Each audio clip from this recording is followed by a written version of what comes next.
Merci beaucoup, Monsieur Euzet. Monsieur Jean Lassalle pour le groupe Liberté et Territoire.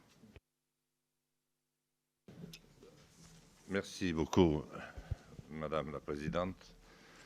J'ai regardé pour voir un peu quelle pourrait être mon attitude à vos travaux, assister à vos travaux à la télévision.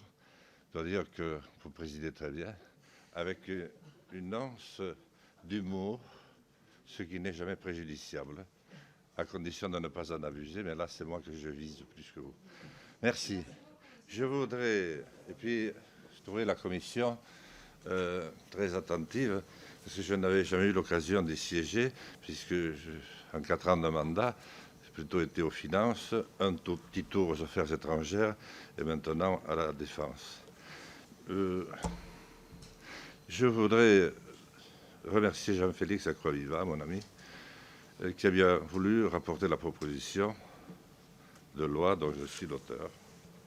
Ne pourrons pas le faire moi-même, mais il l'a fait avec beaucoup de sérieux parce qu'il a beaucoup travaillé avec nous et mon équipe. Et je remercie aussi le groupe Liberté et Territoire d'avoir voulu apporter son expertise. Alors, j'ai bien entendu tous les arguments et leur caractère tantôt solennel, tantôt passionné, montre que ça ne laisse personne totalement indifférent, ce qui ne m'étonne pas, connaissant le caractère de notre pays, très attaché à la politique, et bien sûr de ses représentants qui ne le sont pas moins. Je vais simplement maintenant, je ne sais pas combien je suis du temps, donc c'est bon.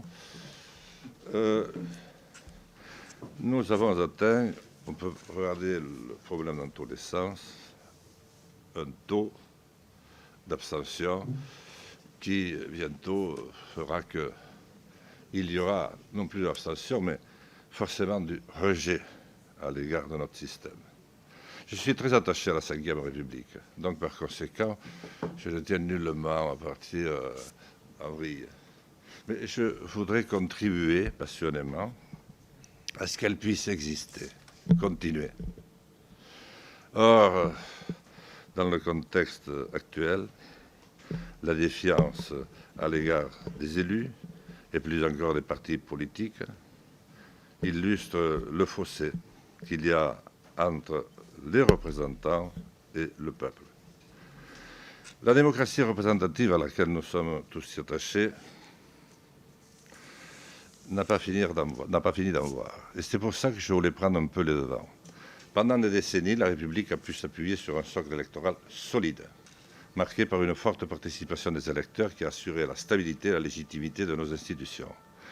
Cette puissante dynamique reposait sur la conviction des électeurs citoyens que le peuple était souverain. Deux courants de pensée, deux projets, deux visions, tout au moins, leur étaient proposés. La gauche incarnait le progressisme, un message fort de partage et d'égalité des chances. 3, 4, 5 familles, au moins, les socialistes, les communistes, les radicaux de gauche, les Verts, la France insoumise et bien d'autres, présentaient la plupart du temps des offres différentes à l'occasion du premier tour.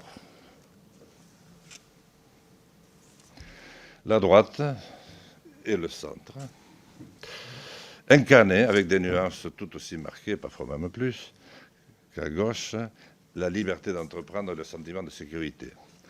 Les bouleversements intervenus dans le monde, les changements intervenus dans le mode d'organisation des scrutins en France, toujours dans la même Ve République, l'annulation du septennat, la mise en place du quinquennat et la concomitance des élections présidentielles et législatives ont totalement rebattu la donne.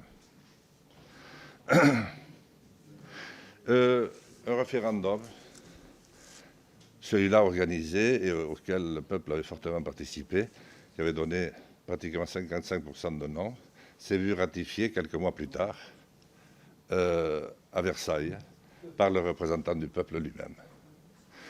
Alors, ce que je voulais simplement dire, Madame la Présidente, c'est que je propose un texte avec mon ami Acquaviva. Merci encore. Il n'est pas définitif, je le sais. Je ne suis pas totalement innocent.